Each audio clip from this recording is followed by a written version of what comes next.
Dalam Al-Quran Allah Subhanahu wa ta'ala berfirman,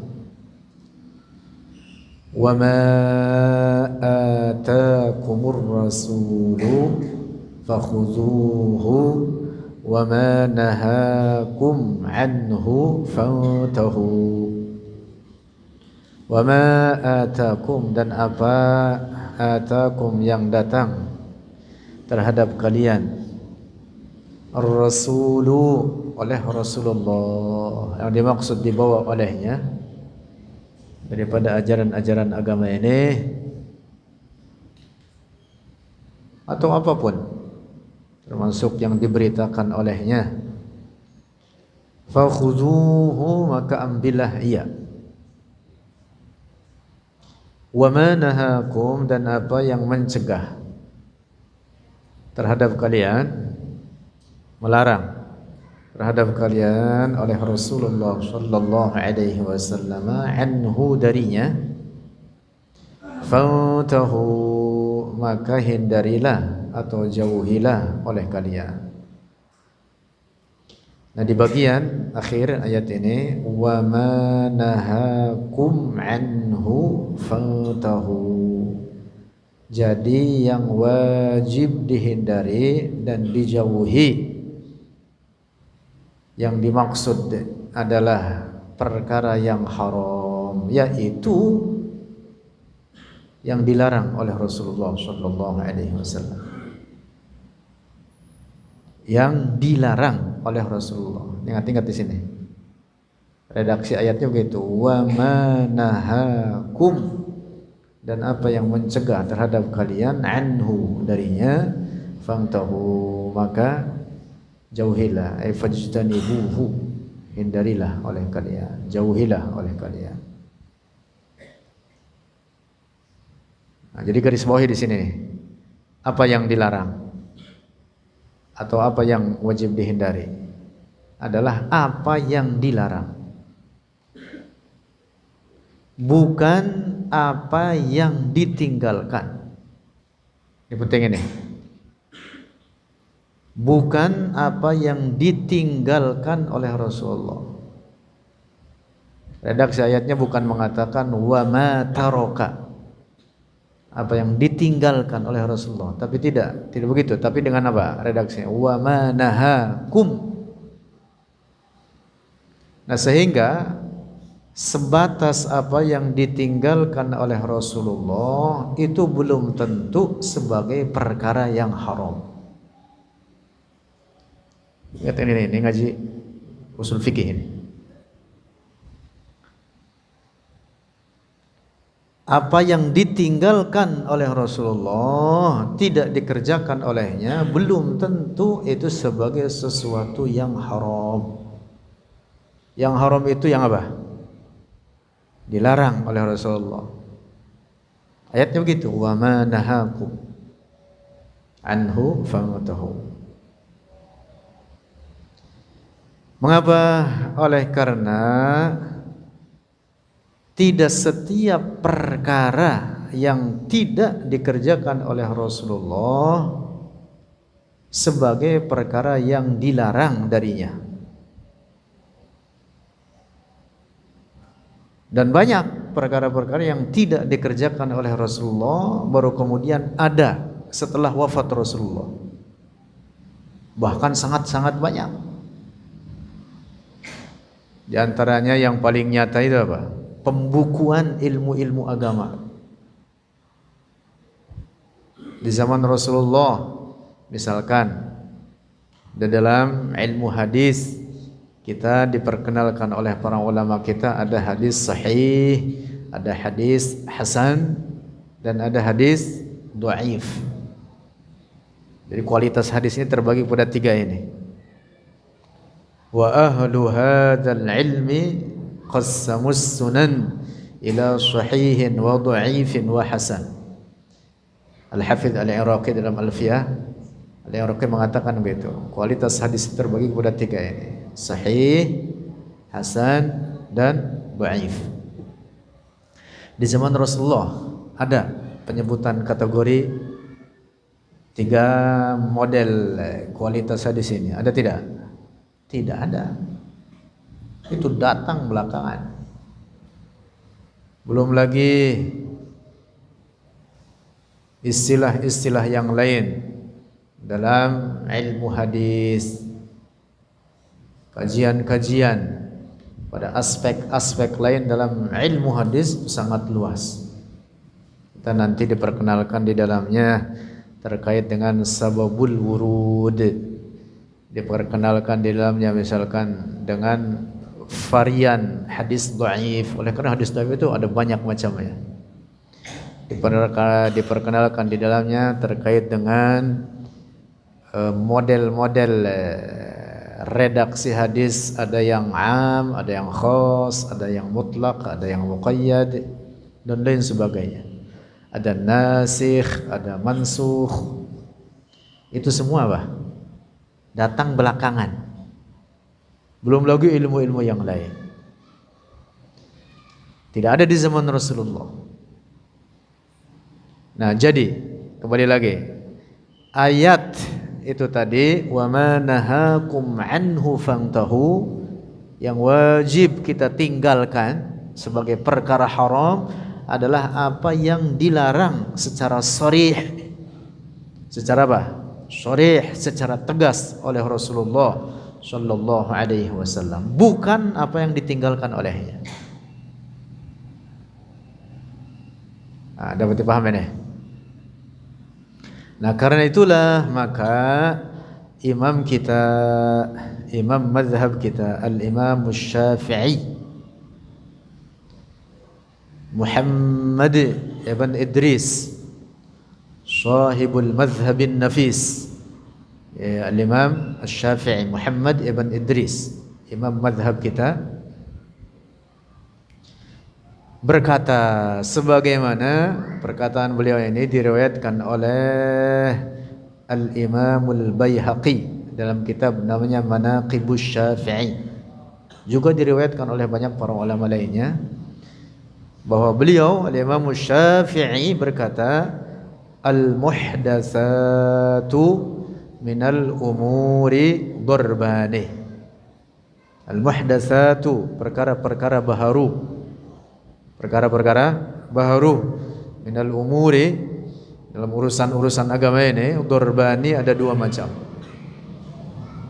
Ahaduhuma ma yukhalifu kitaban atau sunnatan atau asaran atau ijma'an, fahadhihi al-bid'atu ad-dhalalah.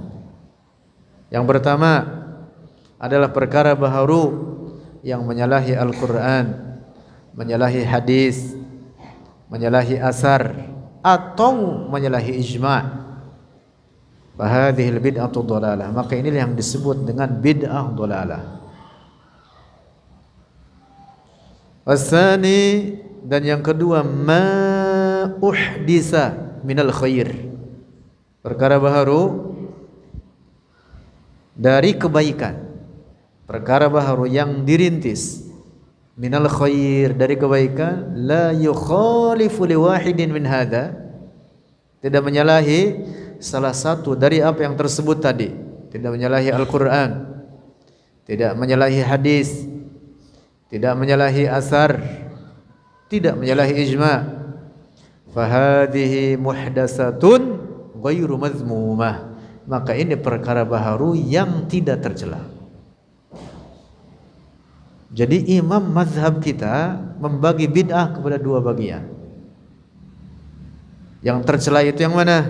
Yang menyalahi Al-Quran.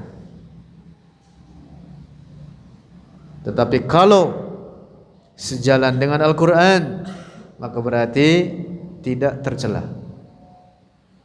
Yang tercela itu yang menyalahi hadis, menyalahi asar, menyalahi ijma'. Nah, tetapi kalau tidak menyalahi itu semua, maka berarti ini perkara baharu ghairu mazmumah, tidak tercela, boleh dikerjakan. Apalagi ada pokok-pokok atau dasar-dasarnya yang menyebutkan itu dalam Al-Quran atau dalam hadis Rasulullah.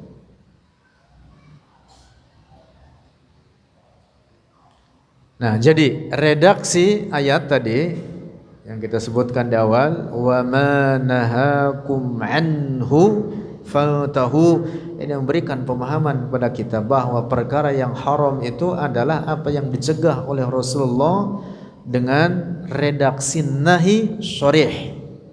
Dengan redaksi apa? Nahyun sharih. Redaksi larangan yang jelas-jelas itu mengharamkannya. Contohnya misalkan dengan lafaz tahrim. Redaksi mengatakan ini haram. Barulah itu apa? Sebagai perkara yang haram yang wajib dihindari. Bahkan kadang dalam hadis pun ada redaksi dengan naha yang itu bukan berarti litahrim. Ingat-ingat ini. Dalam kajian usul fikih, kata an-nahyu itu tidak hanya melulu untuk memberikan faham at-tahrim, tidak hanya melulu untuk memberikan pemahaman pengharaman, tidak mesti. Dalam banyak hadis kadang-kadang ada redaksi menyebutkan naha Rasulullah, tetapi kadang maknanya apa? Lit tanzih atau lil karahah, untuk menunjukkan kemakruhan. Dan itu banyak. Dalam hadis banyak. Misalkan naha Rasulullah anil masyi fi na'lin. Rasulullah naha di sini makna harfiah melarang berjalan dengan satu sendal. Sendal satunya putus kemudian diangkat, dijewer, kemudian yang satunya dipakai, jalan dengan satu sendal. Redaksi hadisnya dengan mengatakan naha, tetapi bukan untuk menunjukkan keharaman, tapi lil karahah. Contoh misalkan lagi Rasulullah naha an-natfis syaib, dari mencabut rambut uban. Itu bukan untuk menunjukkan keharaman, tapi lil karahah. Jadi kata naha pun dalam redaksi syara itu tidak mutlak menunjukkan lit tahrim, tapi kadang untuk menunjukkan lil karahah. Nah, karena itu maka yang haram itu adalah dengan redaksi nahyun sharih. Nahyun sharih, larangan yang tegas disebutkan oleh Rasulullah bahwa ini haram. Disebutkan dalam Al-Quran bahwa ini haram. Misalkan dalam beberapa ayat Al-Quran terkait beberapa hukum oleh Allah disebutkan dengan redaksi haram. Misalkan hurrimat alaikum ummahatukum wa banatukum, dan seterusnya. Diharamkan atas kalian untuk menikahi ibu-ibu kalian atau anak-anak perempuan kalian. Nah, ini dengan redaksi apa? Tahrim, sharih namanya, haram. Nah, jadi itulah yang wajib dihindari, yaitu perkara yang haram yang disebutkan dengan tegas sebagai at-tahrim, pengharaman. Atau dengan redaksi lain misalkan dengan perintah untuk menghindarinya. Itu juga termasuk alfazun nahyi. Dalam usul fikih itu ada beberapa redaksi untuk menunjukkan larangan dalam makna haram. Banyak redaksi-redaksi alfaz an-nahyi.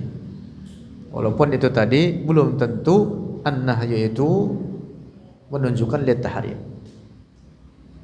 Betul, al-aslu dasarnya. Di dalam kaidah usul disebutkan al-aslu fin nahyi at-tahrim. Asal larangan itu untuk menunjukkan keharaman, tetapi itu pun tidak mutlak. Dapat dipahami nih? Nah, sehingga penting untuk dicatat dan diingat bahwa segala apa yang tidak ada di zaman Rasulullah atau bahkan oleh Rasulullah tidak pernah dikerjakan, tidak pernah pula dikerjakan oleh para sahabatnya, tidak mutlak itu sebagai perkara yang haram, tidak mutlak. Ada kalanya pekerjaan baik itu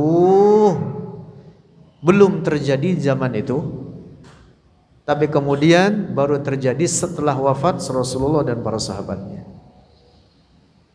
Karena itu kaedah sebagian orang seperti yang diungkapkan oleh orang-orang Wahabi, mereka yang menamakan dirinya Salafi kata mereka, walaupun sebenarnya mereka bukan Salafi tapi Talafi, artinya perusak.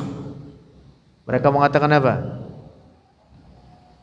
Lau kana khairan lakana Rasulullah sabaquna ilaih, kata mereka. Kalau ini perkara baik, maka tentu Rasulullah sudah terlebih dahulu mengerjakannya sebelum kita. Ini kaidah ngaco ini. Mengapa? Karena al-khair itu tidak terbatas hanya ada di zaman Rasulullah. Karena al-khair, berbagai kebaikan itu sangat banyak sekali. Tidak hanya ada yang di zaman para sahabat, ada yang di zaman para sahabat saja. Tidak. Kebaikan itu sangat banyak.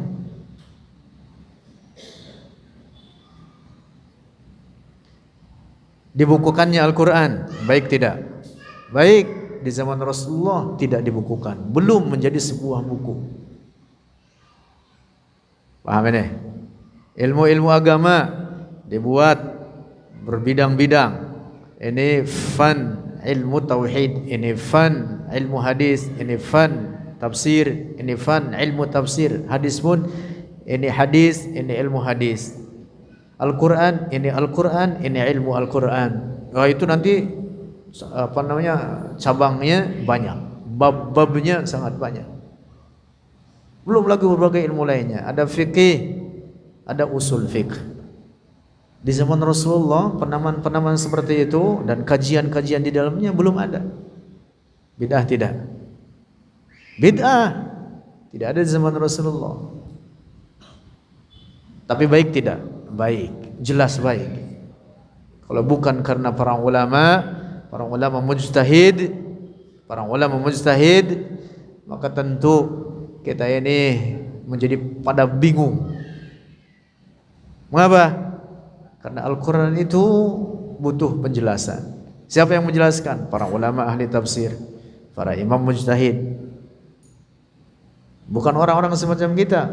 Orang-orang semacam kita, jangankan untuk memahami Al-Quran, baca Al-Quran aja banyak yang belepotan. Bagaimana menafsirkan Al-Quran? Bahasa Arabnya nggak becus. Bagaimana menafsirkan Al-Quran? Ulumul Quran tidak faham. Di zaman kita ada sekelompok orang pada ngaco, mengatakan apa? Kita kembali murni kepada sumber ajaran Islam, yaitu Al-Quran dan hadis. Murni kata mereka. Sehingga mereka apa?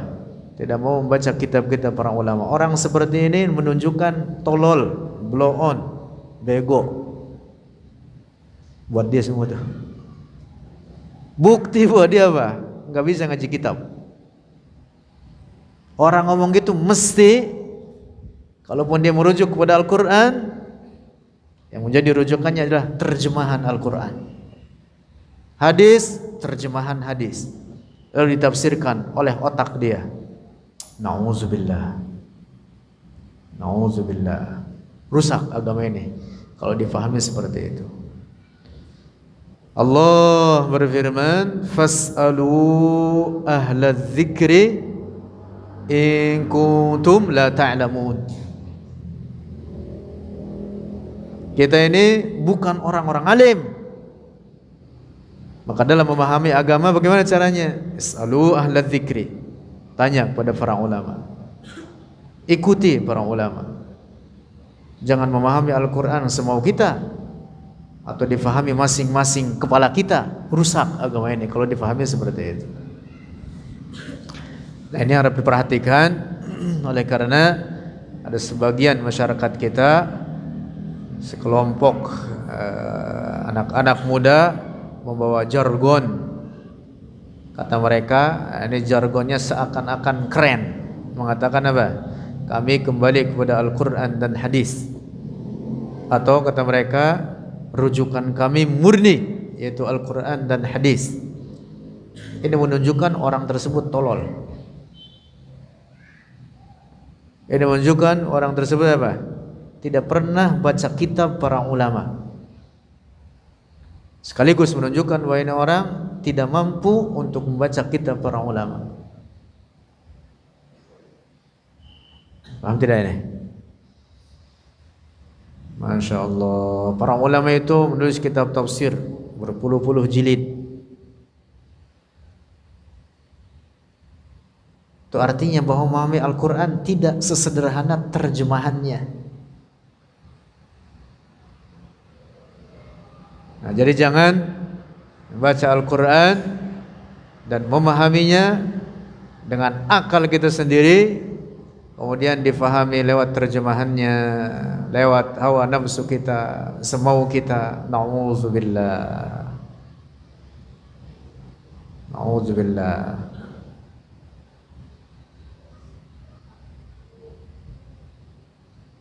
Masya Allah.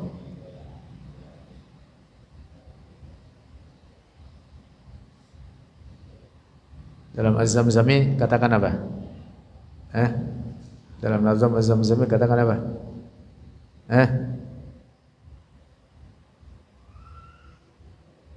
Apa ayat itu baitnya?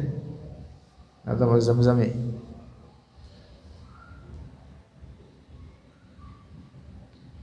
Qira'atun wa an bihi yutarjamu. Depannya apa? Enggak ada yang ingat. Abu Din.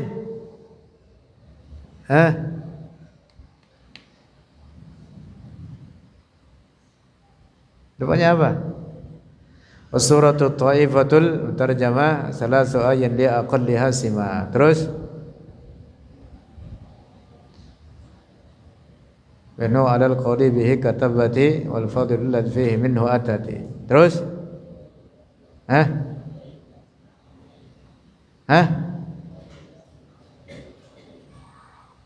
Apa dek? Bi ghairi lafzil arabiyyi tahrumu qira'atun wa an bihi yutarjamu kadzaka bil ma'na wa ay yufassara. Terus? Kadzaka bil ma'na wa ay yufassara. Terus? Apa dek? Lah, kagak ada yang hafal. Dibaca setiap hari kagak ada yang hafal. Payah. Bi ghairi lafzil arabi tahrumu qira'atun bihi wa an qira'atun wa an bihi yutarjamu kadzaka bil ma'na wa ay yufassara. Bi ghairi lafzil arabi kadzaka bil ma'na wa ay yufassara.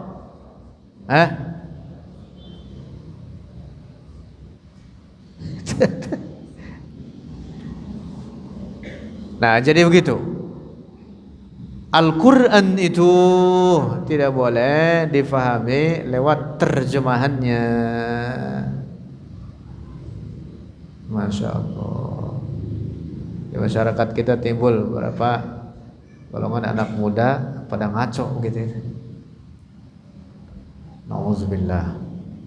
Seakan-akan mereka memegang teguh ajaran agama. Duduk di masjid, pegang Al-Quran, yang dipegang adalah Al-Quran terjemah. Kemudian difahami terjemahannya tersebut sesuai apa yang ada dalam akalnya. Nauzubillah. Padahal Allah sendiri berfirman dalam Al-Quran, yahdi bihi man yasha, yudhillu bihi man yasha. Al-Quran itu betul kita petunjuk. Kita petunjuk bagi siapa? Yang diberi petunjuk oleh Allah. Lebih daripada itu, ada sebagian orang yang oleh Allah disesatkan karena Al-Quran, dengan sebab Al-Quran. Al-Quran menyebutkan begitu. Al-Quran sebagai kita petunjuk bagi orang-orang bertakwa, orang-orang yang lebih hidayah oleh Allah.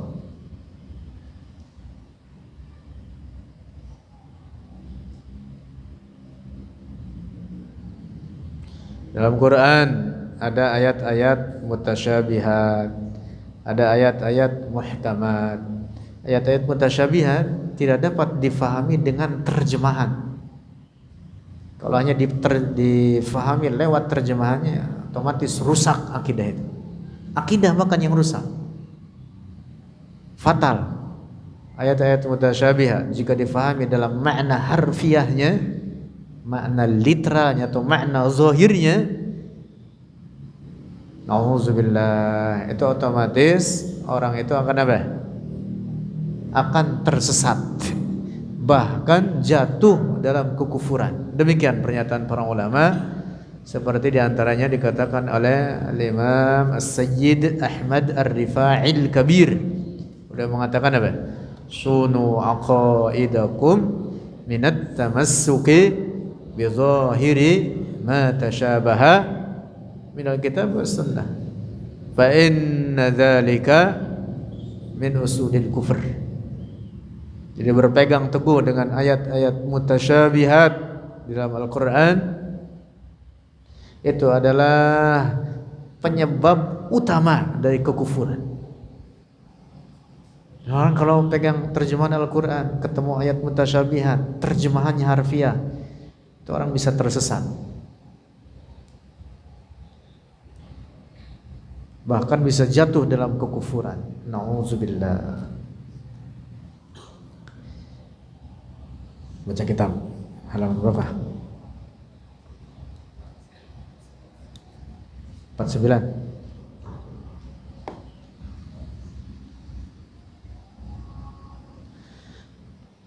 Dua 29 sekarang bait 29. Bismillah. Qala al-muallif rahimahullah. Khatimatun fi dzikri baqil wajibi mimma ala mukallafin min wajibi. Khatimatun bermula ini penutup. Fi dzikri dalam penyebutan baqil wajibi sisa perkara wajib, mimma dari sesuatu, ala mukallafin atas orang mukallaf, min wajibi dari perkara wajib. Asyarhu ay hadhihi khatimatun, artinya hadhihi bermula ini, khatimatun itu penutup. Nas'alullah ta'ala husnaha, memohon oleh kita akan Allah Ta'ala husnaha, akan husnal khatimah. Amin ya rabbal alamin. Zakara menyebutkan oleh penazam Sayyid Ahmad Al-Marzuqi fiha di dalamnya bait nomor 29 ini,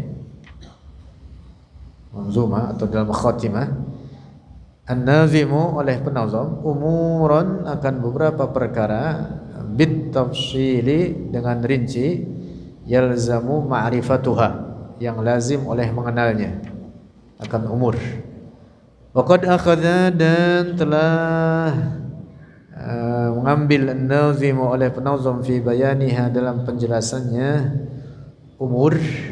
Faqala maka berkata oleh an-nazim penyusun yaitu Sayyid Ahmad Al-Marzuqi rahimahullah ta'ala, Nabiyyuna Muhammadun qad ursila lil alamin rahmatan wa fuddila.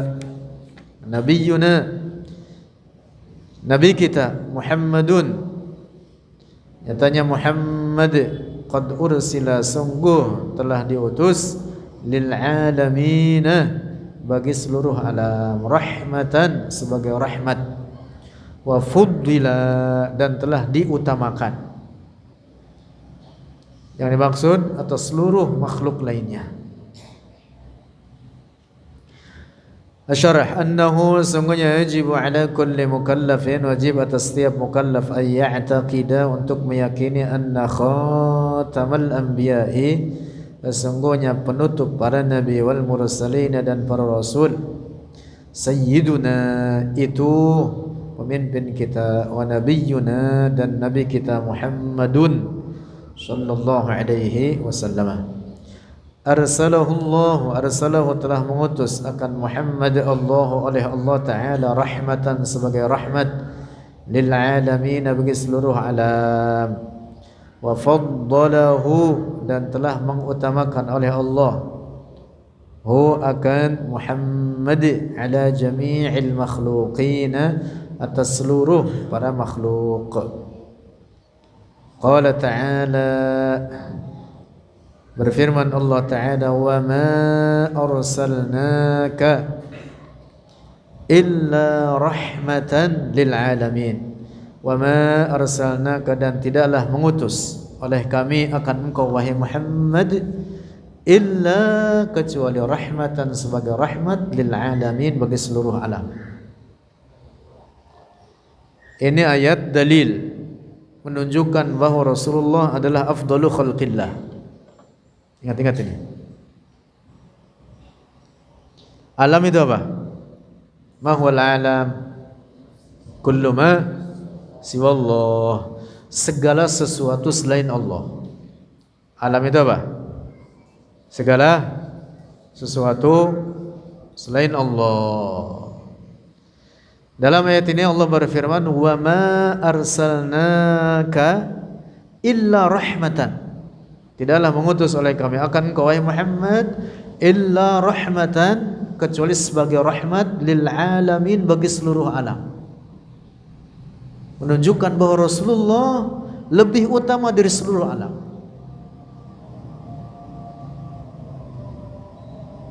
Al-mursal